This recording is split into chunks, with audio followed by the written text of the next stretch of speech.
وكافة الأنبياء والمرسلين لجميع المسلمين والمسلمات والمؤمنين والمؤمنات وخصوصا إلى حضرة الشيخ الصمد Palimbani وإمام الغزالي شهد لهم الفاتحة.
Bismillahirrahmanirrahim. Alhamdulillahi Rabbil Alamin. Wassalatu wassalamu ala asyrafil anbiya'i wal mursalin wa ala alihi wa sahbihi ajma'in. Qala musannif rahimahullah ta'ala fi kitabih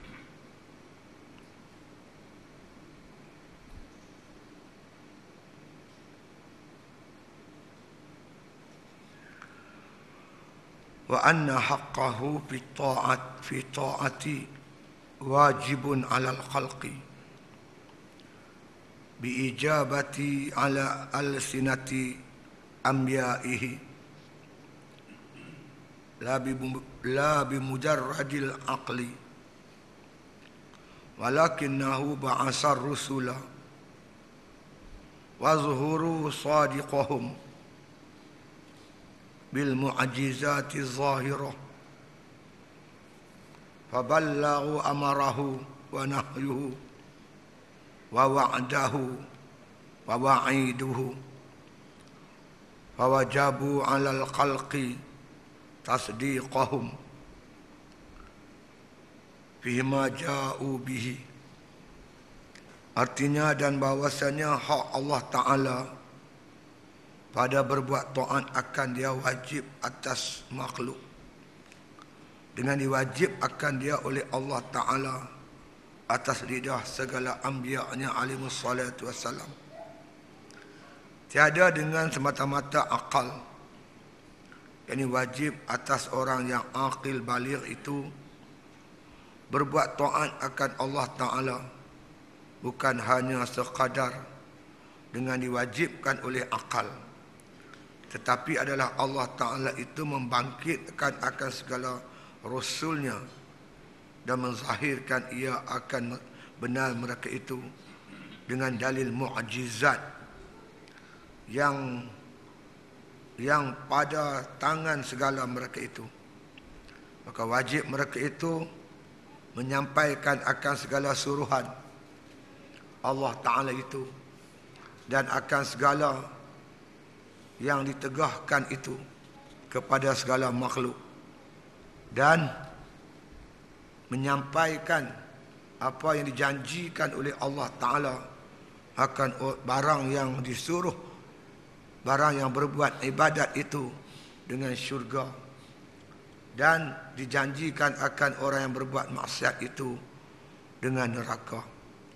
Maka wajib atas segala makhluk yang aqil baligh itu membenarkan akan segala rasul pada barang yang mendatangkan ia akan dia, dan segala barang yang menunjukkan akan dia sekaliannya, yang mengkhabarkan akan dia sekaliannya itu daripada Allah Ta'ala, seperti firman Allah Ta'ala, wa ma yantiqu anil hawa in huwa illa wahyun yuha, dan bahwasanya Rasulullah itu tiada berkata ia akan suatu daripada kehendak dirinya, tetapi tiada ia berkata melainkan wahyu yang dipermankan oleh Allah Ta'ala kepadanya. Wallahul hadi ila siratim mustaqim. Jadi tuan-tuan sekalian, selepas kita mengenal akan sifat-sifat Allah Ta'ala, bermula daripada sifat salbiah, lepas tu sifat wujudiah atau sifat ma'ani, kemudian pula sifat ma'nawiyah, yang terakhir itu dulu ni iaitu sifat af'al, sifat-sifat perbuatan Allah Subhanahu wa Ta'ala. Jadi natijah daripada mengenal akan Allah Ta'ala itu, maka membawa pula kita wajib beriman kepada Allah dan melaksanakan perintah Allah atau taat kepada Allah Subhanahu wa Ta'ala. Bukan kena ya bilang sifat Tuhan. Tak cukup. Beriman dalam arti kata kita mentaati segala titah perintah Allah, membenarkan makna kata akan Allah, akan Rasul, dan menjunjung perintah Allah dan Rasul. Jadi macam mana kita nak patuh perintah Allah Ta'ala? Iaitu melalui apa yang dibawa oleh Rasul Sallallahu Alaihi Wasallam. Baik itu digandingkan kalimah La ilaha illallah dengan Muhammad Rasulullah. La ilaha illallah, kita beriman dengan Allah. Allah Ta'ala Tuhan kita, dan kita tahu tentang sifat ketuhanan. Allah Ta'ala tu makna kata bersifat dengan sifat ketuhanan. Iz ma'nal uluhiyati istighna'ul ilahi an kulli ma siwahu wa iftikharu kullu ma adahu ilaih. Jadi katakan makna ketuhanan itu terkaya Allah Ta'ala bagi segala sesuatu dan berkehendak sesuatu itu kepadanya. Kita ni berhajat kepada Allah. Allah Ta'ala tak berhajat pada kita. Antumul fukhara ilallah wallahu wal ghaniyul hamid. Kamu tu fakir di sisi Allah. Allah Ta'ala Tuhan yang maha kaya lagi terpuji. Jadi artinya tuan-tuan, kita tahu Allah Ta'ala itu Tuhan kita, maka di sana kita ni sebagai hamba dia. Sebagai hamba dia mesti tunduk dan patuh kepada Tuhan dia, mematuhi segala titah perintah Allah. Macam mana kita nak patuh segala titah perintah Allah? Iaitu melalui ajaran-ajaran yang dibawa oleh Rasul alaihi wassalatu wassalam, terutamanya Nabi kita Muhammad sallallahu alaihi wasallam. La ilaha illallah itu tuan-tuan dalam arti kata kita beriman dengan Allah. Wa anna Muhammad Rasulullah dalam arti kata kita tunduk dan patuh kepada Allah, mengikut apa yang diajar dan ditunjukkan oleh Nabi kita Muhammad sallallahu alaihi wasallam. Begitu cerita dia. Baik. Kata musannif rahimahullah taala, wa anna haqqahu fi ta'at. Adalah menjadi hak Allah Taala itu mana untuk ditaati. Wajib kita taat kepada Allah. Allah wajib ditaati, tak boleh sama sekali diderhakai. Ay yuta'a wala yuqsa. Allah Ta'ala itu wajib ditaat, sama sekali tak boleh diderhakai. Jadi mentaati Allah Ta'ala itu kita wajibun, wajib alal khalqi, iaitu wajib di atas setiap makhluk. Setiap makhluk wajib tunduk dan patuh kepada Allah Subhanahu wa Ta'ala. Kepatuhan kepada Allah ni tuan-tuan sekalian dalam bentuk taat dan juga tergagah. Ada taat dalam bentuk tergagah. Macam mana tergagah? Macam contoh tuan-tuan, sistem yang berjalan dalam tubuh badan kita ni, semua ikut perintah Allah. Mata untuk melihat, telinga untuk dengar. Ada tukar tak? Sekali kita dengar dengan mata ya, lihat dengan telinga. Tak boleh. Sistem saraf yang berjalan dalam tubuh badan kita semua ikut perintah Allah. Sistem darah, pengaliran darah, sistem pernafasan, sistem penghazaman, semua sistem-sistem yang berjalan tubuh badan kita ni tuan-tuan mengikut titah perintah Allah. Kepatuhan ini kepatuhan yang tergagah. Memang Allah jadikan macam tu. Satu lagi kepatuhan dalam bentuk taat. Sedar, insaf, kita hamba Allah. Siapa kenal Allah, dia akan patuh pada Allah. Contoh tuan-tuan, kalau kita pergi tengok sarkas. Sarkas kecil-kecil dulu. Mak saya kadang bawa tengok sarkas. Saya tengok tuan-tuan, gajah tu besar. Yang arah gajah tu ke metod. Yang duk arah gajah kecil. Dia buat begitu, gajah buat begitu. Dia balik bola, gajah sambut. Dia ikut perintah Tuhan dia. Begitu juga harimau. Tuan dia suruh lompat, dia lompat. Tuan dia suruh bertinggung, dia bertinggung. Cuba try kita pergi buat tengok. Dia tampak dah. Kenapa dia boleh tunduk ikut perintah ni? Dia kenal itu Tuhan dia. Tuhan dia yang bagi dia makan, yang bagi dia minum. Kita kalau kita kenal Allah, dia bagi kita makan, dia bagi kita minum, dia itu sini, baru kita akan timbul satu kesedaran, tunduk dan patuh kepada perintah Allah Ta'ala. Punca kita tak patuh Allah, kita tak kenal Allah. Macam cerita apa, dia tu pegawai lah, pegawai kerajaan, pangkat tinggi lah. Dia kena pergi kursus tuan di Amerika 6 bulan. Jadi dia pun packing barang apa semua. Hari nak bertolak tu, dah sampai ke airport, baru dia teringat ada benda tak selesai. Dia kata dekat tukang kebun dia, Pak Mat, Allah, terlupa lah Pak Mat. Pak Mat kata, apa dia? Saya dah beli seekor anjing jaga rumah. Jadi saya tak sempat, terlupa nak pergi ambil. Kalau ni Pak Mat pergi ambil anjing tu, dia pun beritahulah anjing tu di mana-mana. Ini resit beli anjing. Lepas tu dia sign check, Pak Mat pergi cash check ni, pergi beli makanan anjing untuk 6 bulan. Anjing dia tak makan ikan termenung tu. Dia makan piskis tu. Anjing jenis. Pak Mat tak apa tuan. Jadi tuan dia pergi Amerika, Pak Mat lah duk bagi makan anjing ni. Anjing ni tuan-tuan semua dia salak. Siapa lalu semua salak. Pak Mat seorang dia tak salak. Pasal apa dia tak salak Pak Mat? Sebab Pak Mat ni tuan dia. Sampai tiba masa tuan-tuan, dah habis ni semua. Tuan dia balik lah. Balik sampai pintu pagar, anjing dia salak. Keng. Hang kenal tak aku tuan hang? Anjing tak kenal, dia salak tu lah. Tuan dia Pak Mat, yang bagi dia makan tu tuan dia. Padahal sebenarnya tuan dia sebenar ni, yang ni lah tuan dia. Kita gitu duk nampak siapa bagi kita makan. Tu tuan kita. Itulah Tuhan kita yang banyak gaji kat kita. Itu ini. Yang Allah Ta'ala tu. Dia tak kenal. Dengan Tuhan-Tuhan dia maki habis. Kata kat Tuhan macam-macam. Sebab tu dia suruh kita kenal Allah. Walaupun tuan-tuan pada zahirnya tangan manusia duk bagi, hakikatnya Allah. Macam kita buka pipe. Kita buka pipe, kita nampak kepala pipe tu yang supply air tu. Sebenarnya yang membekalkan air tu tangki. Tapi yang dia nampak kepala pipe.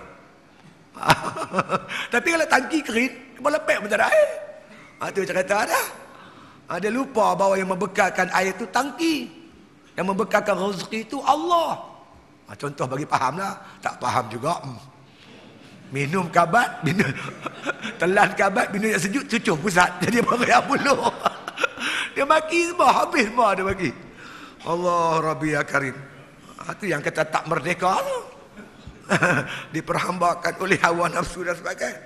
Jadi tuan-tuan, bukan setakat kita bilang-bilang sifat Allah saja, membilang-bilang, tetapi kita kenal Allah Ta'ala Tuhan kita, dan hak ketuhanan wajib kita taat kepada Allah Ta'ala. Ya, itu dia. Dia kata biijabihi ala alsinati anbiya'ihi, iaitu wajib itu di atas lidah, iaitu nabi-nabinya. Nabi-nabi, rasul-rasul datang, semua rasul-rasul datang tuan-tuan bawa satu seruan. Ya qaumi abudullaha ma lakum min ilahin ghairuh. Wahai kaumku, sembahlah Allah. Tak ada Tuhan bagimu selain daripadanya. Tuan-tuan tengok surah Al-A'raf, semua rasul-rasul yang diutus oleh Allah bawa satu saja risalah, mengajak manusia mengabdikan diri kepada Allah. Semua rasul-rasul alaihi wassalatu wassalam. Jadi kewajiban taat kepada Allah ni wajib atas lidah rasul-rasul alaihi wassalatu wassalam. Bukan setakat mereka itu tuan-tuan ajak menyembah Allah, tunjuk caranya sekali. Macam mana kita nak mematuhi perintah Allah? Macam Nabi kita tunjuk, kita ni hamba Allah, kena tunduk perintah Allah. Macam mana nak tunduk perintah Allah? Semua Nabi tunjuk. Bermula daripada masuk jamban sampai keluar jamban sampai tidur, semua. Tak ada satu pun yang tak ditunjuk oleh Nabi SAW. Kita makan dalam mentaati Allah macam mana? Kita masuk jamban, buang air kecil besar dalam mentaati Allah macam mana? Kita berumah tangga dalam mentaati Allah macam mana? Kita berpakaian dalam mentaati Allah macam mana? Dan tak ada satu pun tuan, makna kata kehidupan kita ni tak disusun, tak diatur, tak ditunjuk oleh Nabi SAW. Itulah agama kita. Bila kita kenal Tuhan, tunduk pada Tuhan. Ya. Kita tengok logik pun tuan-tuan begitu. Kita mengaji ilmu tauhid. Dan kita dah tahu bahawasanya semua makhluk ni Allah yang bagi jadi. Maksudnya tuan-tuan, makhluk ni dulu asalnya tak ada. Dia panggil Adam. Kita ni panggil mungkin maujud ba'dal Adam. Mungkin yang ada setelah tak ada. Dulu-dulu tak ada, sekarang ada. Jadi mungkin yang dulu tak ada, sekarang ada. Dia kata mungkin maujud ba'dal adam. Mungkin yang ada setelah dia tak ada. Asalnya kita tak ada. Siapa bagi ada kita? Allah lah. Bila Allah yang mengadakan kita, kita milik siapa? Kita milik Allah, kepunyaan Allah. Bila kita kepunyaan Allah, siapa yang berhak memerintah kita? Allah lah. Dia bagi jadi, dia perintah. Kita guna akal untuk logik lah tuan-tuan. Katalah nak satu perempuan tu nama Cik Minah. Mak Minah ke Cik Minah. Cik Minah ni tuan-tuan dia pergi kedai. Dia beli tepung gandum 1 kilo. Dia beli telur ayam 3 biji. Dia beli santan 1 biji. Dia beli gula 1/2 kilo. Dia beli garam sikit. Dia balik rumah tuan-tuan sekalian. Dia masukkan santan, telur, gula, garam. Dia goi, dia buah air sikit. Dah jadi semua adunan tu. Dia buah dalam periuk. Mana dia pasang api atas bawah. Bila masak namanya apa? Orang belah kami utara panggil bengkang gandum. Sini panggil apa? Lebih kurang macam tu lah. Bengkang gandum. Katalah apa pun. Bengkang gandum ni asal ada tak ada? Tak ada. Siapa bagi ada? Cik Minah bagi ada.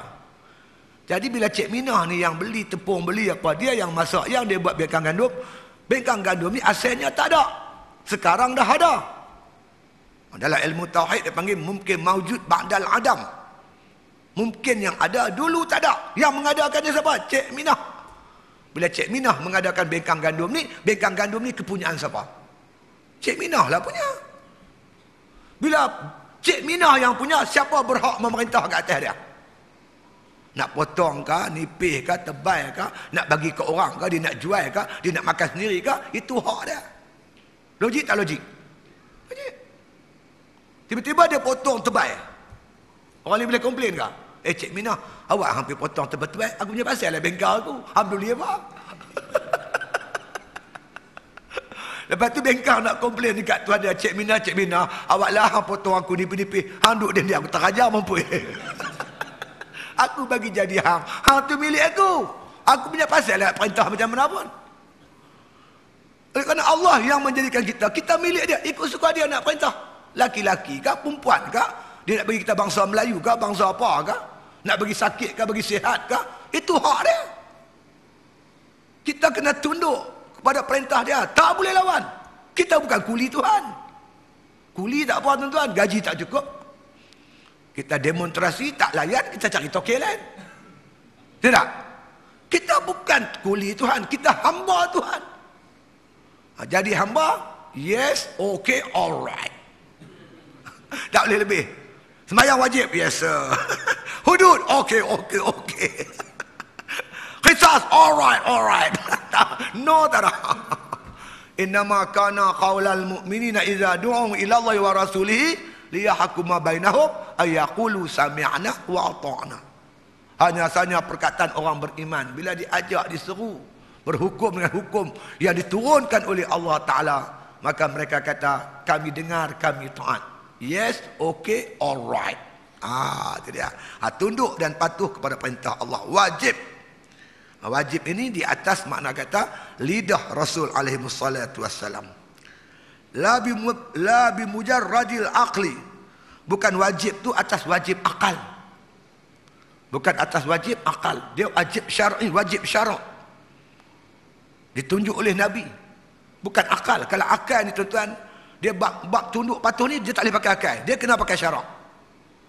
Kalau pakai akal tuan-tuan, macam mana semayang ni subuh-subuh. Subuh-subuh ni sejuk nak mampu. Kita semayang subuh ke 10 pagi macam. Kan? Semayang zuhur tengah hari panas terik. Kita buat redup sikit kot ketiga ke. Tak ada. Dalam bab kepatuhan, ketundukan kepada Allah, kita tak boleh guna akal semata-mata. Kita kena berpandukan syarak, yakni hukum yang datang yang dibawa oleh Nabi kita Muhammad sallallahu alaihi wasallam. Jadi hukum ni kadang-kadang kita boleh fikir, kadang-kadang kita tak mampu fikir. Macam tuan-tuan sekarang lah, contoh sekarang ni kan. Ni tengah kuliah ni, kita terkentut. Bila tuan-tuan terkentut, nak semayang isyak, tuan-tuan kena pergi ambil uduk lain. Tidak? Kalau ikut logik akal, kentut di punggung. Basuh punggung dah. Tak? Ha. Tapi bila kita ambil wuduk, kita akan basuh punggung, basuh muka. Idza qumtum ila salah faghsilu wujuhakum. Bila kamu nak sembahyang, basuh muka. Kentut di punggung, basuh di muka. Pelik. Pecah kepala fikir, cari tak jumpa. Tak munasabah. Tak munasabah tu bukan makna hukum tu tak betul. Otak kita tak mampu fikir. Sebab otak kita ni dia kata dia punya daya fikir sampai satu had dia tak boleh fikir dah. Dia limited. Kerana otak kita ni dia ibarat penimbang. Penimbang ni semua penimbang dia ada had. Ada had timbang dia. Kalau tuan-tuan pergi kedai mayam saga gram 100 ya. Bubuh gula 5 kilo patah spring. Nak berat lagi penimbang kedai runcit ada 10 kilo. Nak berat lagi penimbang JPJ. Ni lori balak pun boleh boh. Akal kita bukan tak bagus tapi dia limited. Banyak benda tak boleh fikir. Sebab itu tuan-tuan dalam masalah kepatuhan kepada Allah bukan guna akal semata-mata. Dia banyak berpandukan wahyu. Banyak berpandukan kepada makna kata tingkah laku ajaran sunnah Nabi kita Muhammad sallallahu alaihi wasallam.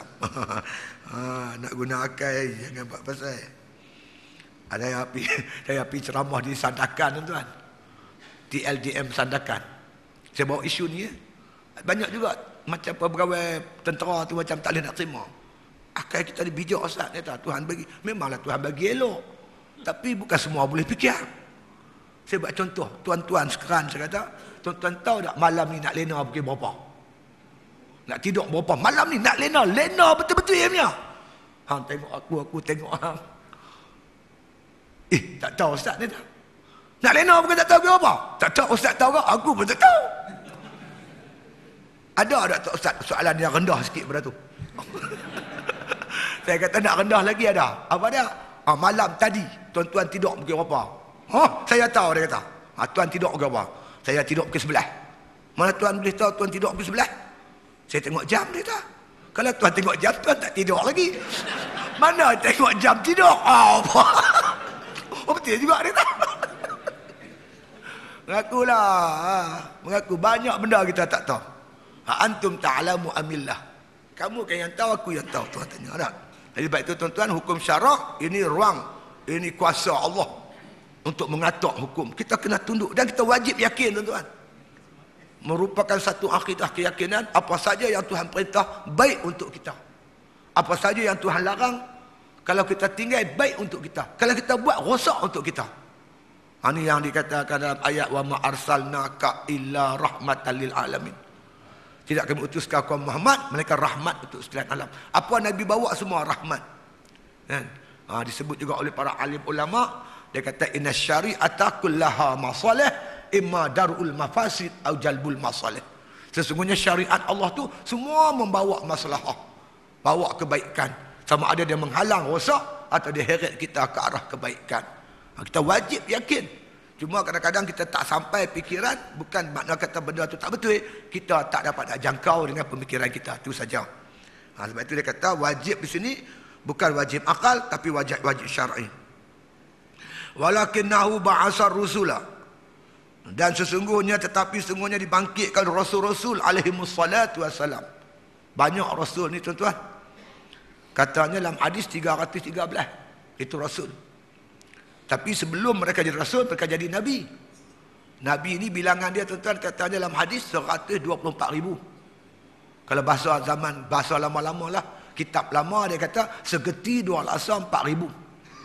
Dia ada geti, ada laksa, bihun mi semua ada. Bahasa lama lah tu. Segeti 2 laksa 4,000. 124,000. Yang Nabi ni. Di kalangan mereka-mereka tu, Allah angkat jadi Rasul selama 313 orang. Tapi yang disebut dalam Quran, 25 Rasul. Yang 25 ni tuan-tuan, kita kena tahu satu persatu nama dia. Kalau tuan-tuan tak tahu nak baca mana? Tanya anak kita, mengaji pasti tu. Suruh dia kira. Dia kira cukup 25 ya. Paling tidak kata ulama, bila disebut akan namanya, kita tahu kata dia Rasul. Contoh Musa, Rasul bukan? Rasul. Musa Rasul. Gapa baba? Bukan. Gapa baba Rasul baru sungguh. Tak ada Rasul nama gapa baba. Musa ada, Musa Harun ada. Ya, nah, contohlah contoh. Contoh. Jadi makna bila sebut, oh Rasul. Jadilah tu pun okey lah tu. Eloklah. Tapi kita kena lebihkan pengetahuan kepada Nabi kita Muhammad sallallahu alaihi wasallam. Lebihkan pengetahuan nama dia keturunan Quraisy, bapa dia, mak dia dan sebagainya. Perjuangan dia dan isteri-isteri baginda dan sebagainya, masya-Allah. Itu dia. Dibangkitkan Rasul wa azhara sidqahum, dan Allah Taala menzahirkan kebenaran mereka itu. Bil mu'jizati zahirah, dengan Allah datangkan mukjizat yang zahir, yang nampak dengan mata kepala. Dan Allah Taala buktikan kebenaran Rasul, Allah bekalkan kepada mereka dinamakan mukjizat. Oh, Nabi kita macam-macam mukjizat, tuan-tuan. Ya. Tuan-tuan tengok dalam surah apa? Surah An-Najm, surah apa bunyi? Apa nama? Bismillahirrahmanirrahim. Firman Allah Taala yang berbunyi apa nama? Apa lupa dah. Apa nama? Apabila datangnya sa'ah wasyaqaq. Surah Al-Qamar. Macam mana surah Al-Qamar? Siapa apa Al-Quran? Surah Al-Qamar. Yang berbunyi apa nama? Ayat dia, ayat yang pertama kedua itu. Surah Al-Qamar. Apa macam mana ayat dia? Tak ingat dah. Siapa ada ingat surah Al-Qamar? Ayat tengok nak handphone pada. Iza apa namanya? Wasyaqqal qamar. Wasyaqqal qamar. Apabila datangnya, makna kata apabila bulan terbelah. Apabila bulan itu terbelah, makna kata hampir-hampirlah berlakunya kiamat apabila bulan itu terbelah. Makna kata kiamat itu amat hampir, amat dekat. Apabila bulan terbelah. Wasyaqqal qamar. Mana bila berlakunya tuan bulan terbelah ni, kiamat mana dah cukup dekat sangat dengan berlakunya kiamat. Dan bulan biasa terbelah di zaman Nabi sallallahu alaihi wasallam, untuk mana kata Allah tunjukkan tentang mukjizat yang Allah anugerah kepada Nabi. Bulan boleh terbelah. Terbelah dah bercantum semula. Terbelah dah bercantum. Bagi orang yang nak beriman, dia tengok mukjizat Nabi ni, dia akan beriman kepada Nabi sallallahu alaihi wasallam. Pokok kurma, tuan-tuan, yang dah mati, yang dah reput, boleh berjalan. Batang kurma boleh bercakap. Satu hari, tuan-tuan sekalian, masa Nabi bila hijrah ke Madinah, Nabi bila buat khutbah, dia sandar dekat satu batang tiang. Khutbah kat tiang tu. Bila sahabat kesian tengok Nabi, sahabat-sahabat minta kat Nabi nak buat dia punya apa, membar. Bolehkah ya Rasulullah kami buat membar? Rasulullah kata, boleh. Bila membar siap, tuan-tuan, Nabi tak khutbah lagi dekat tiang. Dia main duduk, dia main khutbah dekat membar. Tiba-tiba ketika Nabi buat khutbah, tuan-tuan, di atas membar, Nabi dengar, tuan-tuan sekalian, tiang kurma buat masjid tu menangis, terkesak-kesak. Habis mayang semua, Nabi pergi jumpa, kenapa menangis? Maka tiang kurma tu kata, sebelum ada membar, engkau khutbah ya Rasulullah dekat aku dengar engkau khutbah. Bila dah makna kata membar tu siap, kau pergi khutbah kat membar, aku tak dengar khutbah. Batang kurma tak dengar khutbah, teriak tuan. Kita dengar khutbah, tidur tu. Kira teruk kita. Teruk kita. Aduh, macam-macam lah. Dan kitab Muhimmah, kan, dalam kitab Muhimmah, bagaimana cerita seorang perempuan mai jumpa Nabi. Minta Nabi tunjuk mukjizat. Maka Nabi tuan sekalian kata, hampir kat pokok kurma tu, bagi tahu kata Muhammad panggil. Perempuan tu pergi kat pokok kurma dah mati reput dah. Muhammad panggil, tiba-tiba tuan-tuan pokok kurma tu dia goyang kiri, goyang kanan, depan belakang, tercabut akar dah. Dia berjalan ke lamentong, pergi dekat Nabi. Sujud kat Nabi dia tu. Gostan, masuk balik tempat dia. Perempuan tu kata, pokok kurma pun boleh sujud kat engkau.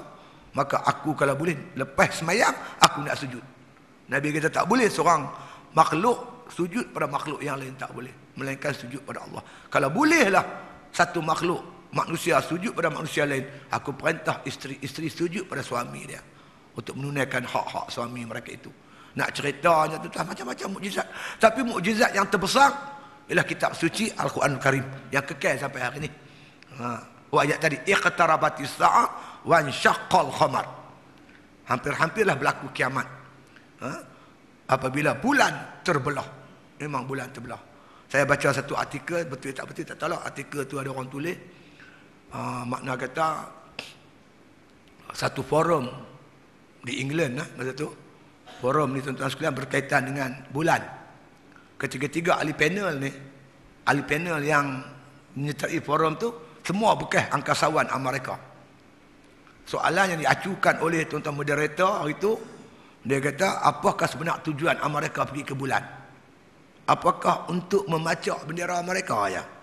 Sedangkan habis berbilion-bilion dolar. Dia jawab, dia kata sebenarnya kali pertama kami jejak kaki kami di bulan, kami buat balik batu-batu bulan untuk kami buat kajian. Sekarang ni kajian kami ni dah lengkap. Kami boleh buat satu kesimpulan daripada kajian kami bahawa batu-batu yang kami buat balik ni dia takkan berbentuk macam ni, melainkan satu ketika dulu bulan ni pernah terbelah dan bercantum semula. Tidak, batu tu takkan bentuk macam tu. Tuan-tuan, itu pengakuan daripada angkasawan Amerika yang pernah menjejak kaki mereka ke bulan. Sedangkan Quran dah sebut lama dah, iqtarabatis sa'ah wa insyaqqal qamar. Hampir-hampirlah berlaku kiamat apabila bulan tu terbelah bercantum balik dengan izin Allah Subhanahu wa taala. Banyaklah cerita mukjizat yang Allah anugerah pada Nabi untuk membenarkan risalah yang dibawa oleh Rasul-Rasul alaihi wassalatu wassalam. Ya. Dan lagi katanya fabalagu, dia kata amrahu wa nahyuhu wa wa'dahu wa aidahu. Maka maknanya telah melampaui, menyampailah akan Rasul itu akan segala titah perintah Allah dan larangan-larangan Allah, dan janji baik daripada Allah dan janji buruk daripada Allah. Rasul sampai bersifat tabligh, dan tak ada benda yang disorok oleh Rasul apabila Allah suruh sampai. Kalau kita mengaji tuan-tuan, kita akan jumpa antara sifat-sifat Rasul bersifat tabligh. Mana tabligh ni? Dia menyampaikan apa yang Allah suruh sampai. Bukan semua dia sampai, yang Allah suruh sampai, yang Allah wajibkan sampai. Ada benda yang Allah suruh Nabi sampai, Nabi wajib sampai. Ada perkara yang tuan-tuan yang Allah tak suruh sampai, Nabi tak sampai. Ada benda-benda yang Allah bagi pilihan kat Nabi untuk sampai ataupun tidak. Bukan semua tuan-tuan. Nabi tengok orang, sahabat jumpa Nabi, ya Rasulullah, nak tanya sikit, apa itu dosa? Dosa apa dosa? Nabi kata, kalau kamu buat, kamu rasa bersalah, itulah dosa. Dekat siapa Nabi cakap macam tu? Nabi cakap dekat orang yang iman dia kuat. Kalau pergi cakap tak ketahuan orang, kaki curi, menyamun, ya Rasulullah, apa itu dosa? Dosa bila kita buat, kita rasa bersalah. Tak rasa bersalah pun, tak dosa kot. Masa tu, Nabi nak sampai benda ni. Apa Nabi sampai? Semua daripada Allah. Nabi tak cakap kosong. Jadi, Nabi nak sampai tu, Nabi pilih orang. Tengok orang macam mana duduk depan dia. Bukan boleh bagi sebarang.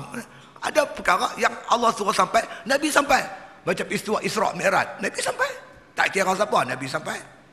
Kewajipan semayang, puasa, zakat, haji, semua Nabi sampai. Jadi menyampaikan apa yang disuruh sampai oleh Allah Subhanahu wa taala. Apa dia benda-benda dia? Amarahu, segala perintah Allah, perintah wajib, perintah sunat.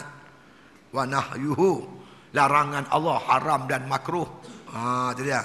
Wa wa'dahu, janji baik, orang beriman beramal soleh tempatnya syurga, nikmat dalam kubur, nikmat di akhirat besok. Kan?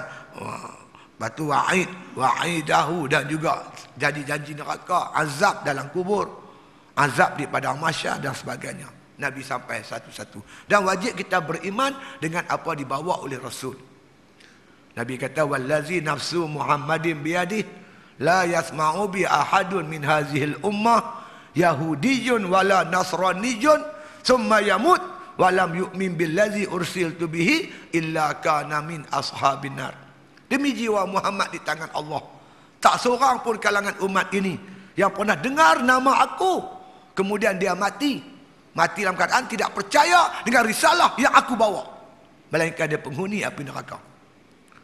Tak kira siapa, Yahudi ke Nasrani ke siapa pun yang pernah dengar telinga dia ada seorang manusia nama Muhammad, dia tu Rasulullah.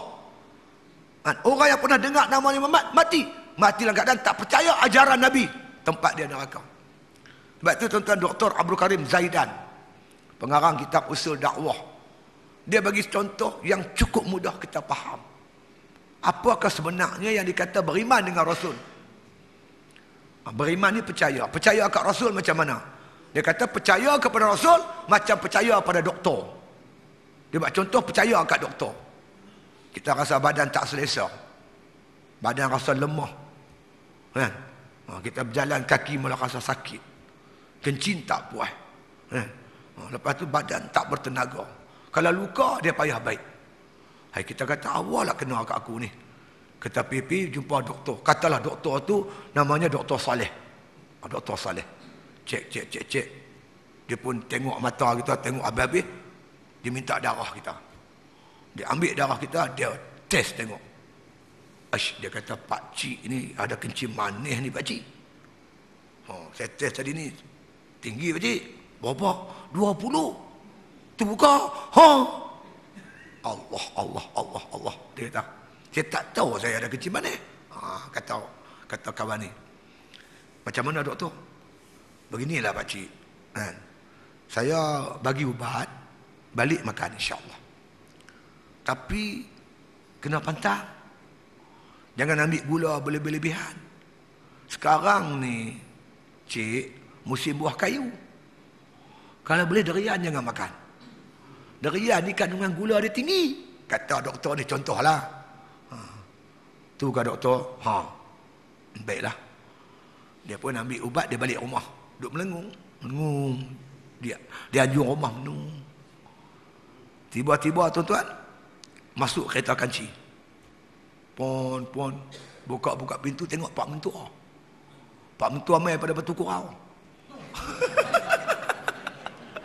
Pak Mentua dia orang batu kurau. Musim durian. Pak Mentua teringat kat cucu. Buka bonet, penuh durian. Penuh. Allah. Anak dia turun timpa, ambil durian bonet habis. Sampai rumah, kopek daripada depan mata dia. Dia pula hantu durian. Lah ni dia nak makan durian ke tak mau makan, tu cerita dia. Meleleh dia. Nafsu melonjak nak makan. Dalam masa sama dia teringat doktor kata jangan makan. Makan potong kaki. Jap. Nak makan ke tak? Last sekali dia tak makan. Walaupun nafsunya, keinginan dia tinggi, tapi dia tak makan. Kenapa tak makan? Kerana dia percaya dengan nasihat doktor. Dia percaya dengan doktor. Dengan tak makan durian tu, dengan makan ubat ikut arahan doktor, itulah sebenarnya dia percaya kat doktor. Konsekuensi itu, kesan percaya kat doktor tu dibuktikan dalam bentuk patuh arahan doktor. Untuk kesihatan diri dia lah. Kalau durian mai dia sapu, ubat tak makan, lepas tu abang, doktor tu otak bohong. Ni pun serupa. Hui, Nabi Muhammad teror. Hebat qasidah lagi hana-hana lagi otak bohong. Sebab tu Allah Ta'ala sebut ma'atakumur rasulu fakhuzuhu wa ma nahakum anhu fantahu. Apa dibawa datang oleh Rasul, kamu ambil. Apa dilarang, kamu tinggal. Itulah sebenarnya kita percaya kepada Rasul sallallahu alaihi wasallam. Bukan setakat doa agung-agung dia saja. Belarak ni sampai tak sembahyang zuhur. Cinta kat Rasul. Eloklah tu. Dia tu makna kata kita wajib percaya apa dibawa oleh Rasul sallallahu alaihi wasallam. Fa wajaba 'alal khalqi tasdiquhum, dan menjadi kewajipanlah ke atas makhluk manusia kita semua ni membenarkan mereka itu Rasul-Rasul alaihi wassalatu wassalam. Bukan Nabi kita saja, semua Nabi-Nabi. Jangan kita duk marah dekat Kristian, duk marah Nabi Isa. Nabi Isa tak pernah bawa agama Kristian. Nabi Isa bawa Islam. Marah kat Yahudi, telajak marah tuan-tuan kepada Nabi Allah Musa. Nabi Allah Musa tak pernah bawa Yahudi. Baginda pun bawa Islam. Kita lah ni tuan-tuan fashion telajak. Tahu telajak? Dia boikot Tesco.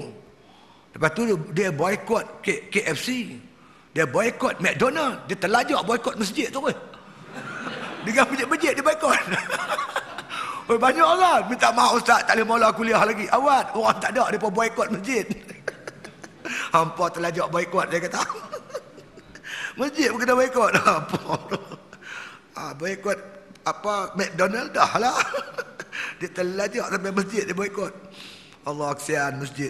Itulah puncanya tuan-tuan, sembahyang kerana dia buat ibadat kerana Ramadan. Ramadan tak ada habis, tak ada apa. Kita buat ibadat kerana Allah. Ramadan ke tak Ramadan ke macam itulah kita ni, insya-Allah, mudah-mudahan. Tak. Tu dia. Ya. Jadi kata musannif tadi ni, ya. Fawajaba 'alal khalqi tasdiquhum fi ma ja'u bihi. Iaitu wajib kita membenarkan dengan barang apa yang dibawa datang dengannya. Apa yang Rasul bawa datang, maka kita ambil lah. Sebab apa yang bawa datang oleh Rasul, semuanya makna kata daripada Allah Subhanahu Wa Taala. Kadang-kadang tuan kita tengok kan, kalau kita lah orang buta huruf, kita kata macam tak sempurna kan. Tapi rupanya bila Nabi ni buta huruf, maka lagi kuat membenarkan baginda seorang Rasul. Ada seorang pakar puan tuan. Pakar puan daripada Kanada, saya baca cerita, dia pun tulis dalam artikel tu. Dia terjumpa dalam ayat Quran dan dalam hadis berkaitan kejadian janin. Dalam Quran tu cerita secara umum lah. Daripada darah jadi air mani dan sebagainya. Tapi dalam hadis matan arba'in disebut jelas. Air mani bertukar jadi darah dalam masa 40 hari. Darah jadi ketua daging 40 hari. Ketua daging jadi lembaga 40 hari. Bila cukup 120 hari, maka malaikat datang tiupkan roh, tentukan itu ini 120 hari. Kemudian tuan, bila dia buat kajian saintifik, tepat, memang tepat, mani takkan bertukar jadi darah melainkan 40 hari. Darah takkan jadi daging melainkan 40 hari.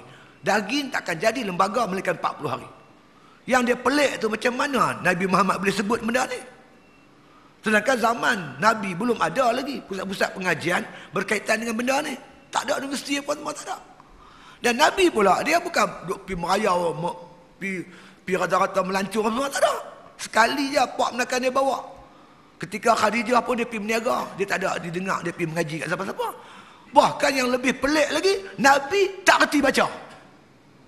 Macam mana orang yang tak boleh membaca, yang tak mengaji ini, tiba-tiba boleh sebut fakta saintifik dengan tepat sekali. Dia kata ini bukan Muhammad punya kerja ni. Mesti Tuhan bagi tahu dia. Mesti wahyu daripada Allah. Dia masuk Islam tuan. Dia masuk Islam. Makna kata tu, makna kata antara makna kata perkara yang dulu orang tak dapat ni, tapi sekarang dibuktikan dengan fakta-fakta saintifik. Saya jumpa seorang tuan-tuan nama Dr. Amir. Dr. Amir ni dia doktor swasta di Kuala Kangsar. Dia dulu rajin datang sekolah saya. Dia bawa ubat apa untuk budak betul ni. Dia cerita kat saya, dia kata kalau dia ada maklumat lah, forum ke apa ke berkaitan dengan apa nama saintis dengan Al-Quran. Dia sentiasa hadir. Dia tak pernah miss, dia kata. Dan dia tak pernah jumpa sekali pun, dia kata, fakta saintifik bercanggah dengan Quran, tak pernah. Semua fakta saintifik bertepatan dengan hujah-hujah Quran. Ada ayat Quran yang membenarkan fakta-fakta saintifik. Tapi dia kata bila bawa, dia kata Bible sama ada New Testament ke Old Testament, bawa dengan fakta saintifik, awal-awal dia belagar dah. Awal-awal lagi dia bercanggah dah, dia kata. Tapi Quran sampai sekarang tak ada fakta-fakta yang bercanggah, dia kata. Dr. Amir bagi tahu saya. Inilah banyak saintis masuk Islam. Doktor-doktor banyak masuk Islam. Macam-macam tak jumpa. Ni penyakit baru, apa bola apa ada. Penyakit tak ada lagi, ubat tak ada lagi. Kawan baru buat kajian. Apa nama presiden di Afrika Tengah tu, tak apalah buat meh lah, tak ada buat kajian pun buat meh lah, pakai pilah dah tak ada sangat. Penyakit baru meh, ubat tak ada lagi, sakit lagi. Tak ada habis bola meh apa pula lagi. Macam-macam penyakit tuan. Itu kehebatan makna lemahnya kita jika berbanding dengan kekuasaan Allah Subhanahu Wa Taala, masya-Allah. Ya, itu dia. Artinya ada bahawasanya hak Allah Ta'ala itu, dia kata berbuat taat akan dia. Dipanggil hak-hak rububiyah. Hak-hak ketuhanan. Allah Rabbkan kita. Dia jadikan kita. Dia tadbir kita. Dia urus kita. Dia hidupkan kita. Dia rezekikan kita. Semua dia. Maka dia mempunyai hak. Hak untuk ditaati. Maka wajib kita taat kepada Allah Subhanahu wa Ta'ala. Dengan sebenar-benar taat. Itu menjadi hak Allah Ta'ala. Yang wajib kita taat akan dia. Ya, itu dia. Wajib atas makhluk dengan diwajibkan akan dia oleh Allah Ta'ala atas lidah segala anbiya'nya alaihi salatu wassalam. Wajib taat Allah Ta'ala secara nas, terang jelas, yang diperintah oleh Allah akan kepada kita melalui risalah yang dibawa oleh Rasul-Rasul alaihi salatu wassalam. Wajib semayang, ada ayat Quran, ada hadis dia. Kemudian Rasul ni pula tunjuk cara nak buatnya sekali. Islam ni bukan suruh aja tuan-tuan. Dia tunjuk cara sekali. Semua ada cara. Sebutlah apa saja yang diperintah oleh Allah, siap dengan caranya sekali. Kita cuma nak laksanakan saja. Apa saja perintah daripada Allah Subhanahu wa Ta'ala. Tiada semata-mata dengan akal. Bukan wajib ni wajib akal.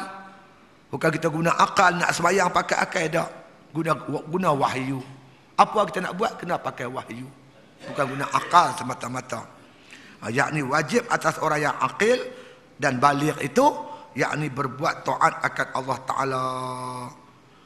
Dia kata bukan hanya sekadar dengan diwajibkan oleh akal. Bukan wajib akal, tetapi wajib syarak. Syarak memperwajibkan. Wajib akal ni berkaitan dengan ketuhanan. Apa itu wajib? Dia kata wajib tu malah yatasawwaru fil aqli wujuduhu. Barang yang tak diterima oleh akal akan adanya. Ada tu akal tak terima. Itu wajib pada akal. Lemah. Adanya lemah pada Allah. Adanya lemah pada Allah tu akal tak terima. Jadi apa wajibnya? Wajib berkuasa. Mustahil lemah. Wajib Allah tu lemah. Barang yang tak diterima pada akal akan tiadanya. Ma la yatasawwaru fil aqli adamuhu. Barang yang tak diterima pada akal oleh tak adanya. Tak ada tu akal tak terima. Itu makna wajib. Wajib pada akal akan. Mana kata tak ada tu akal tak terima. Mesti ada. Wajib mesti ada. Tak boleh kata tak ada. Seperti berkuasa Allah Ta'ala. Wajib Tuhan berkuasa. Mustahil Tuhan lemah. Itu wajib pada akal. Tapi wajib pada syarak. Barang yang mesti kita buat. Kalau kita tinggal berdosa, kita buat dapat pahala. Wajib. Mau tak mau kena buat. Jangan bagi alasan kan? Itu dia. Jadi benda-benda yang wajib, yang sunat pun begitu, kena buat tuan-tuan. Jangan tinggal rugi kan? Kalau kita umpamanya contohnya kita dah tuan-tuan puasa sepanjang Ramadan dulu ni, alangkah baiknya kita pun dah puasa 6, kita lanjutkan pula dengan puasa-puasa sunat. Kerana amalan sunat tu membawa kita hampir kepada Allah. Antara puasa-puasa sunat, puasa Isnin Khamis, dan tambah sikit lagi puasa hari-hari dia panggil Yaumul Abyad, puasa hari putih. 13, 14, 15 hari bulan Islam. Jadi kalau kita puasa seminggu 2 hari, kalau 4 minggu dah 8 hari. 8 campur 3, 11 hari sebulan. Cantiklah. Kalau tuan-tuan nak puasa hari Jumaat, tuan-tuan kembangkan dengan hari Khamis atau kembangkan dengan hari Sabtu. InsyaAllah. Kita puasa ni tuan-tuan dia banyak memberi kesan kepada ibadat kita. Mudah bangun malam, ilmu mudah dapat, hafazan kita mudah, hati kita mudah terang dan sebagainya, insya-Allah. Jadi kita tunduk ikut perintah Allah Subhanahu wa Ta'ala. Ya. Dan lagi kata musannif, tetapi adalah Ta'ala itu membangkitkan akan segala rasulnya dan menzahirkan ia akan benar mereka itu dengan dalil mukjizat yang ada pada tangan segala mereka itu. Allah bekalkan mukjizat. Mukjizat ni tuan-tuan perkara-perkara yang pelik, yang menyalahi adat, yang dibekalkan oleh Allah para Rasul-Rasul alaihi wasallam untuk membenarkan risalah mereka itu. Nabi Musa Allah bagi mereka dia tongkat. Tongkat Nabi Musa tu untuk membenarkan apa dibawa oleh Nabi Musa. Tongkat tu boleh mengalahkan tukang-tukang sihir Firaun, dapat mengalahkan Firaun. Tuan-tuan, semua ni mukjizat-mukjizat yang Allah bagi pada Rasul-Rasul. Mukjizat tu hilang tuan-tuan dengan perginya Rasul. Tapi mukjizat yang Allah bagi kat kita, kat Nabi Muhammad, yakni Al-Quran, kekal sampai sekarang tuan-tuan. Sebab itu kalau kita betul-betul beramal dengan Al-Quran, kita akan kembali menjadi umat yang kuat. Depan mata kita tuan-tuan boleh tengoklah, kan, Brigade Al-Qassam. Apa yang dia boleh? Semua tak boleh masuk. Disekat ketat oleh Israel dan sekutu-sekutunya. Dengan kekuatan mereka yang Allah anugerah, dengan kepandaian yang Tuhan bagi kepada mereka, dengan tarbiyah ulama mereka itu, mereka boleh mencabar Israel. Boleh cabar tuan-tuan. Tuan-tuan, kita tengok tuan, Israel ni dengan Al-Qassam yang tak berapa ramai, dengan bekalan senjata yang tak begitu kuat, menjadi saingan sengit kepada Israel. Cuba tuan-tuan ingat, kalau kita tuan bayangkan, kalau umat Islam sedunia yang dekat 2 bilion ni balik kepada Islam, percayalah tuan-tuan, lari Israel ni, lari. Al-Qassam ni bukan sebuah kerajaan, dia cuma sebuah satu kumpulan gerakan ya. Boleh mencabar sebuah kerajaan yang disokong oleh Amerika. Saya baca-baca kata, dia orang ni, tuan-tuan boleh bayangkan, dia pun kata Brigade Al-Qassam ni, dia pun kata hantu. Apa tak hantu? Dia main kot mana tak tahu. Tertembak, dia lari, hilang betul ya. Dia datang mengejut, dia pergi mengejut. Tak kacau. Israel ni payah tuan-tuan. Dia kalau dia kuat, dia sombong, dia takkan berdamai punya. Bila dia mau berdamai dan menunaikan beberapa tuntutan, makna kata Hamas, berarti dia memang tak tahan. Tak tahan bertempur lebih lama. Kan, berdepan dengan brigade ini. Dan insya-Allah kita yakin tuan-tuan, kalau kita pun balik ke betul-betul, insya-Allah bantuan pertolongan daripada Allah sampai kepada kita. Kita takut, tak yakin dengan pertolongan Allah. Ini satu masalah. Itu dia. Percayalah. Kan? Itu dia. Allah bagi mereka mukjizat di tangan segala mereka itu, maka wajib mereka itu menyampaikan akan segala makna yang disuruh oleh Allah Subhanahu wa taala itu, dan akan segala yang ditegahkan itu kepada segala makhluk. Apa yang Allah suruh semua disampaikan oleh Nabi. Apa yang Allah suruh, apa yang Allah larang. Yang suruh tu baiklah kalau kita buat. Yang larang tu rosaklah kalau kita buat. Buruk untuk kita kalau kita buat. Ya. Dan menyampaikan apa yang dijanjikan oleh Allah Ta'ala akan orang yang berbuat ibadat itu, iaitu dengan syurga. Dipanggil wa'ad, janji-janji baik. Buat baik, balas baik. Jangan kita buat main dengan syurga. Sikit-sikit syurga. Syurga ni tuan-tuan, tempat balasan baik daripada Allah untuk orang yang beriman. Kita akan mati, akan pergi. Dia dua je, syurga atau neraka. Kan? Kalau kita dapat tuan-tuan syurga yang kekal abadi, itu baru merdeka betul. Ni merdeka, kibak bendera. Tapi tahun ni tak ada bendera no. Tak ada bendera. Saya boleh kira lah, cukup teruk tak ada bendera. Ada juga yang bubuh bendera, tapi dia terlampau lebih pula dah. Kereta dia tu penuh bendera. Saya kata bendera ni dia macam tik lalat. Tik lalat ni ada dua cantik, sini satu, lawa. Kalau muka penuh tik lalat tak cantik. Cantik kan muka penuh tik lalat? Penuh kereta dia bendera sampai tak dapat kereta langsung. Lepas tu patah bendera satu, tiba motor belakang. Tak kacau. Ada balai polis tu diterung tu, bendera penuh sampai tak nampak balai. Bendera ya. Dia kata ni melampau ni macam Perli ya pun.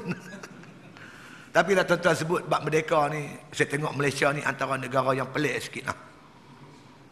Tuan-tuan kalau kita tengoklah mana-mana negara pun bila dia sambut hari kebangsaan dia atau hari ulang tahun kemerdekaan dia, bila disebut pejuang-pejuang kemerdekaan, semua lawan penjajah. Macam Indonesia, yang menjajah Indonesia Belanda. Mana lawan Belanda? Pejuang kemerdekaan. Disanjung mereka ni pejuang kemerdekaan sebab lawan penjajah. Siapa penjajah? Belanda. Tuan-tuan bila mana apa? Macam di Libya yang disanjung Omar Mukhtar, dia lawan Itali. Pejuang kemerdekaan. Tapi Malaysia, yang menjajah Malaysia British. Tapi yang disanjung bukan lawan British, lawan Jepun, lawan Komuni. Aku tak faham macam mana yang jajah Malaysia British, hero lawan Jepun. Aku pelik aku. Tuan-tuan rasa pelik tak? Orang Melayu tuan-tuan jajah British. Lieutenant Adnan apa? Singapura bersama tinggal dia lawan Jepun. Jepun perang orang Melayu, British perang orang Jepun. Dia cuci tangan. Banyak negara-negara macam tu tuan-tuan, diperalat anak watan lawan Jepun.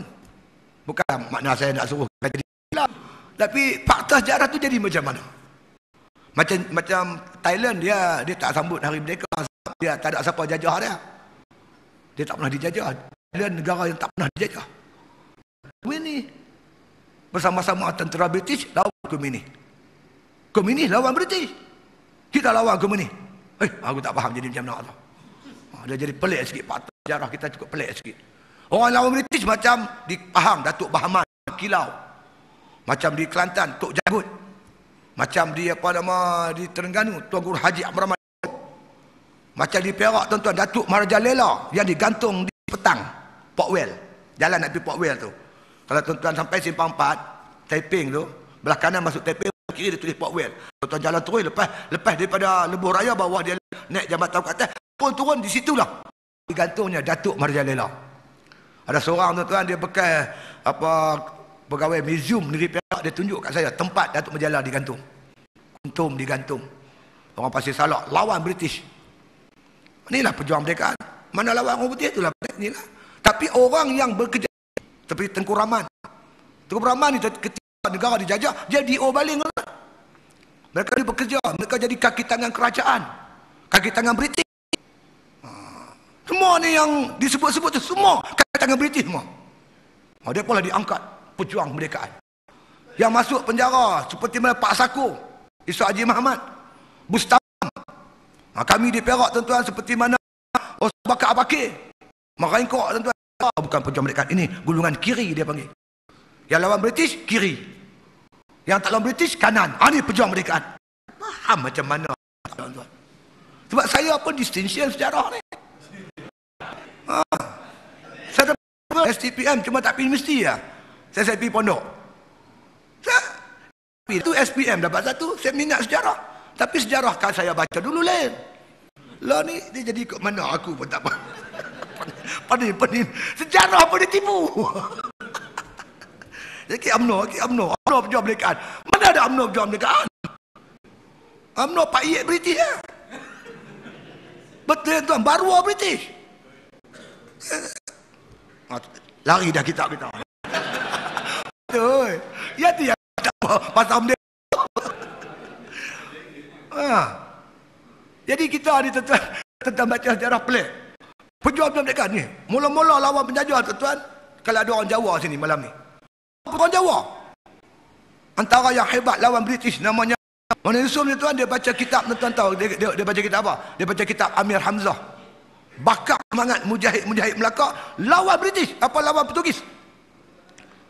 Apabila Lopez de Square datang masuk Melaka 1509, Maulana Yusuf menasihatkan Sultan Mahmud Shah menghantar delegasi ke Turki untuk menerima bantuan daripada kerajaan Turki Osmania. Keluar internet tuan, di mana Turki bagi meriam, bagi senapang lawan, untuk lawan Portugis. Kemudian tuan-tuan sekalian, Alfonso di Albuquerque datang 1511. Serangan kali pertama Alfonso di Albuquerque berjaya dipatahkan oleh Maulana Yusuf. Serangan pertama berjaya dipatah. Tapi serangan kali kedua, apabila dapat bantuan daripada Goa, India dan sebagainya, orang-orang Melaka kalah. Sebaik saja tuan-tuan Melaka tumbang, maka datuk nenek moyang kita dulu tuan-tuan, dia tak berpeluk tubuh. Mereka segera mengambil satu sikap inisiatif menubuhkan kerajaan-kerajaan untuk menggantikan Melaka sebagai pusat pentadbiran dan dakwah umat Islam di Nusantara. Tertegaklah 3 kerajaan Islam di Nusantara ketika itu. Yang pertamanya kerajaan Islam Aceh Darussalam. Yang keduanya orang Jawa menubuhkan kerajaan Islam di Demak, kerajaan Islam Demak. Yang ketiganya orang Bugis menegakkan kerajaan Islam di Sulawesi atas nama kerajaan Islam Ternate. Kalau roboh kota Melaka, papan di Jawa kami dirikan. Kalau sungguh bagai dikata, badan dan nyawa kami serahkan. Yang saya nak tanya, kenapa papan di Jawa? Orang Jawa malam ni kena jawab, kenapa papan di Jawa? Kalau tukar macam, kalau roboh kota Melaka, papan di Perak tak jadi. Papan di Kedah pun tak apa, dia mesti papan di Jawa. Kerana tuan-tuan sekalian, bila Melaka tumbang aja, maka kerajaan atau orang Islam di Jawa, orang Melayu Jawa menegakkan sebuah kerajaan Islam namanya kerajaan Islam Demak. Kemudian tuan-tuan, atas nasihat Iaitu seorang ulama nama Adipati Yunus. Adipati Yunus itu menasihatkan Sultan Demak supaya menyerang Melaka, tawan balik Melaka untuk kita menebus maruah umat Islam. Maka Sultan Demak telah membentuk kira-kira 20,000 mujahid untuk menyerang Melaka. Ini berlaku tuan-tuan pada tahun 1521 yang diketuai oleh Adipati Yunus bersama-sama dengan putera beliau menyerang Melaka. 1521 pertempuran sengit berlaku di muara Sungai Muar. Pengkaji sejarah kata tuan-tuan, air Sungai Muar yang jernih bertukar menjadi merah darah para syuhada. Terkorban kira-kira tuan-tuan 12,000 orang Jawa di situ. 12,000 syahid. Yalah, tak seimbang. Yang ni pakai senjata api, yang ni pakai lembin, yang ni pakai tombak, tapi 12,000 syahid. 8,000 lagi yang hidup bertebaranlah di pantai barat tanah Melayu kita ni. Tu ada orang Jawa di Muar, ada orang Jawa tuan-tuan sikit di Melaka, di Sungai Besar, Sabak Bernam dan juga Bagan Datuk. Sebab tu orang Jawa nak kena tahu, datuk nenek kita datang sini tuan-tuan sekalian, lawan Portugis, lawan penjajah. Datuk nenek kamu lah pejuang kemerdekaan, bukan buat-buat tu. Jangan hampa duk takut. Mai kat anak cucu Allah depa tu dah rian kita timun golek luka mak aku tak berdengar ni semua. Betul tuan. Kalau tuan-tuan dapat cari buku Pak Hamka, buku tu nama daripada perbendaharaan lama, nama buku tu. Lah payah cari ikut. Dulu saya biasa baca buku tu, cerita bagaimana Pak Hamka menceritakan usaha Sultan Aceh Darussalam. Dia hantar tuan-tuan sekalian bala tentera menyerang Melaka. Ini berlaku pada tahun 1546. Serangan itu berlaku tuan-tuan. Kata Pak Hamka ketika mereka mendarat di pantai Melaka diketuai oleh orang kaya Laksmana. Mereka terus memanjat Afamosa. Kata Pak Hamka dengan laungan takbir menyebabkan soldadu Portugis terpaksa berundur ke Bukit Saint John. Dia panggil Bukit Saint John. Kita panggil Bukit Saint John. Katanya hampir-hampir kalah dah Portugis. Tiba-tiba bantuan pada Goa India pula sampai. Akhirnya tuan-tuan kalahlah orang kaya Laksmana. Beliau ditangkap, dikatanya bawa ke Lisbon, Portugal. Banyak tuan-tuan pejuang-pejuang kemerdekaan. Kalau belah Kedah sana, kita kenal Syekh Bersamad Palembang. Ni pengarang kitab yang kita baca ni. Dia syahid di Haknyai, lawan Siam. Papa Syekh Bersamad Al-Palembani. 3-4 tahun lepas orang jumpa kubur dia di bandar sebuah kampung, nama Kampung Baru di pinggir kota Haknyai. Ni apa Syekh Bersamad. Ni semua pejuang kemerdekaan. Tak masuk cerita semua ni. Sikit-sikit tengkulaman. Inilah orang tetua kita dulu kata tuan-tuan. Ayam dikepuk mati kelaparan. Itik di air mati kehausan. Musafir lalu rumah ditinggalkan. Bunga di taman disunting orang. Aku sajak dia panjang sajak tuan. Dia nak sebut jaga-jaga kita anak orang Islam, jaga-jaga. Jangan sampai tanah air kita ni bila lepas merdeka ibarat ayam dikepuk mati kelaparan. Kita anak jati, bumi putera, tanah air kita, bumi yang makmur, tapi yang teruk yang merempat kita sendiri. Kita lapak di tempat kita sendiri. Itik di air mati kehausan. Itik di air mati kehausan, mati haus. Kita lah yang susah, orang Islam, orang Melayu kita. Punca dia tak lain pemimpin, dia tak bela bangsa dia.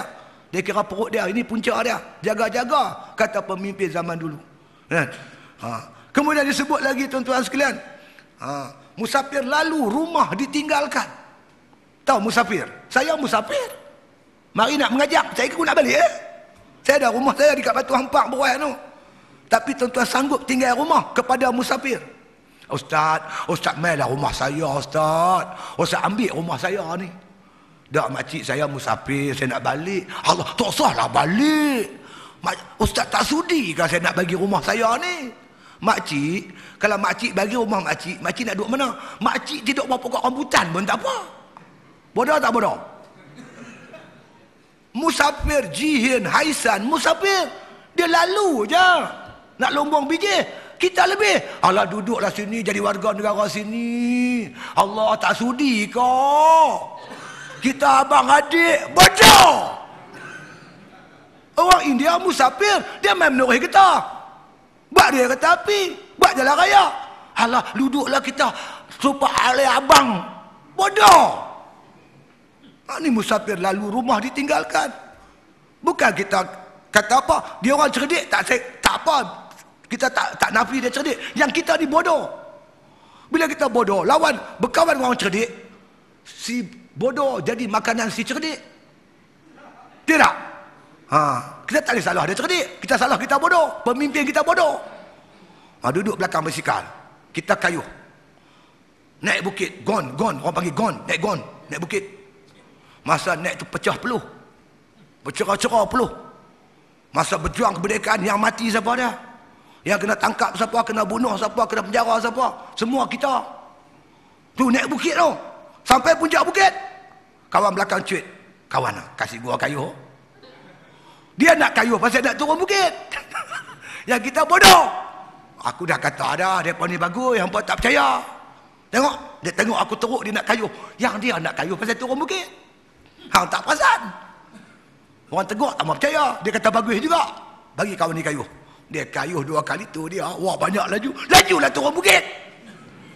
Naik bukit apa setengah mampu. Turun bukit lepas merdeka dia sapu semua. Saya tuan-tuan pernah jadi seorang kaki tangan lah apa kita panggil kerani ke. Dia panggil banci penduduk tahun 70. Tahun 70. Saya SPM tahun 69, tahun 70. Dia 10 tahun dia ada banci penduduk. Saya buat pancian di Pulau Pangkok, kampung saya Pulau Pangkok. Saya masuk ke dalam kampung-kampung Cina. Ramai tuan. Saya tengok ramai yang dapat IC. IC berkilat jernih. Sedangkan orang yang dapat IC tuan-tuan cakap Melayu sepatah tak tahu. Tanya-tanya kawan terjemah. Bila dia mai sini, oh dia baru datang pada Tongsan baru sebulan. Sebulan masuk IC dah ada. Belum masuk lagi IC tunggu siap dah. Kaki dia besar ni kecil tuan. Cina kaki kecil yang balut dengan kain kaki dia. Siapa pengkhianatan siapa? Yang dalam masa yang pendek saja, tuan-tuan tengok bagaimana mana orang pembumi putra dah tinggal tak sampai tinggal separuh ya. Kerana diasak ni. Pada kita tuan-tuan tak ada daya ketahanan, boleh terima apa saja. Bodoh, turun bukit orang lain sapu. Kawan dengan Hindu lagi cerdik. Kita pergi kedai kopi dengan dia. Ambil menu. Minum apa je? Teh tarik gelas besar. Oh, teh tarik gelas besar. Gelas besar tu dia punya gelas. Awak ya, minum ke? Saya tak nak minum. Roti menggali juga saya mau. Dia mau roti menggali. Roti menggali jenis yang bakar dengan kayu. Dia sekutui besar. Bila teh tarik kita sampai, roti menggali dia sampai, dia cuik kita. Ayah, 1 kali celup boleh tak? Pasal apa? Tak boleh kita adik abang. Dia celup roti menggali, teh tarik kita redah. Ni tahu dia bawa teh tarik, dia bawa roti menggali, agak-agak kering. Tentang tinggal apa? Tinggal kereta api tanah Melayu, baju Melayu. Dia nampak tak ada. Kita pertahan ketuanan. Tuan apa-apa tak ada. Kita kepertahan hak-hak orang Melayu. Apa ada? Saya mengaji dulu dapat scholarship. Sampai tingkatan 6. Lah mana ada beasiswa? Hak kita dah habis. Tapi kita pertahan hak. Hak tak ada arah. Tak ada apa. Tinggal baju Melayu, kereta api tanah Melayu. Dua-dua. Bodoh. Lajak jauh no. Macam-macam lah. Tapi kita terimalah hakikat. Nak buat macam mana. Dah lepas-lepas lah. Kita terus bina balik negara kita ni. Kita takkan ada kekuatan melainkan balik pada Islam. Ni kita buat kerja-kerja Islam. Orang bukan Islam, kita dakwah ajak pada Islam. Kita terimalah hakikat mereka dah jadi warga negara. Jadi kita tidak akan mulia melainkan kita semua balik pada Islam. Lepas itu kita kembali kepada agama Allah Ta'ala. Buatlah apa yang patut. Saya buat kerja saya lah. Buat sekolah, buat pondok, apa semua. Sebab kemerdekaan yang hakiki dapat bebas daripada bakaran api neraka Allah Subhanahu Wa Ta'ala. Di sinilah di dunia ni kita buat kerja, buat ibadat sungguh-sungguh. InsyaAllah mudah-mudahan Allah Ta'ala merahmati berkati kita. Ya, itu dia. Jadi wajiblah makna kata kita membenarkan akan segala Rasul pada barang yang mendatangkan ia akan dia. Yang dibawa oleh Rasul. Dan segala barang yang mengkhabarkan akan dia sekalian itu daripada Allah Ta'ala juga. Seperti mana firman Allah, wa ma yantiqu anil hawa in huwa illa wahyun yuha. Artinya bahawasanya Rasulullah itu tiada berkata ia akan segala sesuatu. Dia kata daripada kehendak dirinya, tetapi tiada ia berkata melainkan wahyu yang difirmankan oleh Allah Subhanahu wa taala. Jadi rasul-rasul apa dia cakap semua wahyu Allah. Jadi kita terima dan kita amalkan insya-Allah. Wallahul hadi ila siratal mustaqim. Bermula Allah lah hadi petunjuk. Tuhan yang memberi kita hidayah, yang mana memberi kita petunjuk kepada kita kepada jalan yang benar, jalan yang lurus, iaitu siratal mustaqim insya-Allah. Kemudian kalau Allah izin masa akan datang kita tengok pula sifat-sifat yang ada pada rasul-rasul alaihi wassalatu wassalam insya-Allah. Itulah tuan-tuan lebih kurang yang kita dapat malam ni. Macam biasalah tuan-tuan ada barang-barang jualan sikit sana, iaitu untuk menampung keperluan pondok saya. Pondok saya alhamdulillah beroperasi baik dan kita bercadang nak tambah lagi tuan-tuan tempat penginapan terutama untuk muslimat kita. Kerana muslimat ni nampak dah penuh.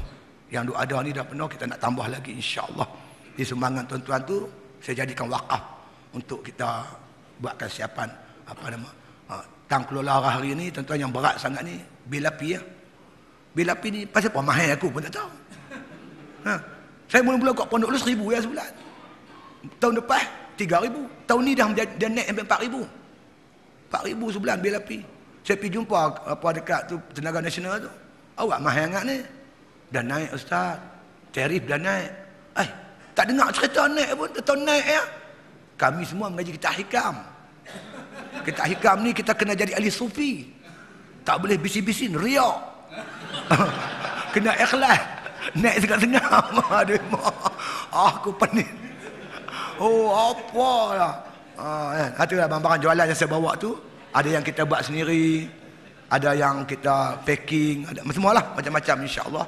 Jadi tuan-tuan, antara yang saya rasa yang saya nak sebut malam ni, ada barang yang saya baru edar lah dalam 3-4 bulan yang baru ni, iaitu saya dah sebut tu, saya ulang sekali, namanya tuan-tuan Al-Manna daripada Sudan. Dia ni tuan-tuan makanan kesihatan daripada satu pokok ni dalam bahasa Arab dipanggil tuan-tuan, benda ni dipanggil gum arabic. Jadi dia cukup sesuai untuk masalah buah pinggang. Yang terbaru ni tuan-tuan, saya sebelum Ramadan dulu saya ada pergi buat ceramah di Masjid Penaga dekat Kepala Batas sana Penaga. Ada seorang sahabat kita dia mengidap penyakit buah pinggang. Badan dia bengkak tuan. Alhamdulillah dengan izin Allah dia minum, dia makan Al-Manna ni, dia bengkak tu tak ada dah. Minggu lepas saya ada ceramah di Sungai Petani, kuliah di Sungai Petani, isteri dia datang ambil lagi sebotol. Dia kata alhamdulillah ustaz, dia kata bukan setakat bengkak tu dah tak ada.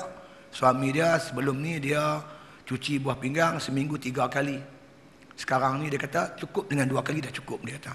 Dengan izin Allah lah. Di mana tahu ada tuan-tuan, mana kata yang berhajat silalah. Kalau di farmasi dia jual dalam bentuk paket mahal. Satu paket tu tak banyak mana, RM30, RM40. Kita jual dalam bentuk kilo. Setengah kilo cuma RM90. 1 kilo RM180. Kemudian tuan-tuan, kalau tuan-tuan ada kencing manis sebagai contoh, tuan-tuan minum dia, kemudian tuan-tuan ambil dia punya air dia tu, dia bila kita goncang dia berbuih tau. Ambil buih tu, tuan-tuan sapu tang luka tu. InsyaAllah dia kering elok. Banyak yang dah buat macam tu. Ada satu makanan kesihatan diamal oleh Bani Israel sejak beribu-ribu tahun dulu. Baru dikenali di Malaysia ni lah. Dan saya pun dah baru mula beramal dengan Al-Manna ni. Dia tuan-tuan untuk penjagaan buah pinggang kita. Sebab tuan-tuan buah pinggang kita lama dah guna. Macam saya dah pakai 60 tahun. Tuan-tuan bayanglah dia tapih apa dah tahu lah. Kita cuci bagi elok balik, badan kita sihat, mudah kita buat ibadat. Tu saja cerita dia. Itu saja tuan-tuan. Mudah-mudahan makna kita terus buat kerja kita, ibadat dan sebagainya insya-Allah. Yang saya sebut tadi, mudah-mudahan Allah kasih sayang kepada kita terlepas kita daripada bakaran api neraka Allah insya-Allah. Wallahu alam. Al-Fatihah.